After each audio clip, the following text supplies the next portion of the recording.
Puasa sunat. Katuk kelik ke mana? Dah buka.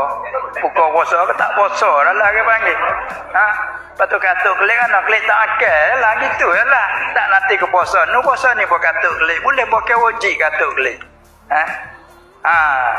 Lagu mana? Kita pergi apa dia? Batal puasa kita. Ataupun pun tak ada niat. Tak sah puasa. Tapi tak boleh nak makan minum. Nah, ni nak jaga juga rupa dia tu nak jaga. Nah, jadi kalau kita puasa hak qada tapi serta dengan sunat tak ada apa hasil seperti bulan Syawal sikit lagi. Bulan Syawal puasa ni sikit lagi. Nah, puasa ni kita boleh ada tinggal Ramadan ni. Ada uzur dah pun tinggal 2-3 hari. Baru masuk puasa ni, kita niat aku puasa sehari qada fardu Ramadan. Serta dekat dengan sunat ada. Serta sunat Syawal. Kata hasil dua-dua. Qada kita lepas Ramadan, serta kita dapat pula sunat Syawal.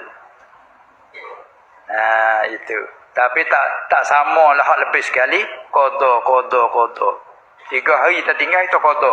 Cukup 3 hari puasa sunat Syawal hari. Hak tu lebih sekali. Tapi nak tilik pada orang hak bahasa lagu tu lah mikir sono boleh 2, sono boleh 3 dah. 3 in 1 kena panggil, 2 in 1 kena panggil. Maka boleh hukumnya. Tapi jangan ambil puasa sunat kait dengan fardu tak boleh.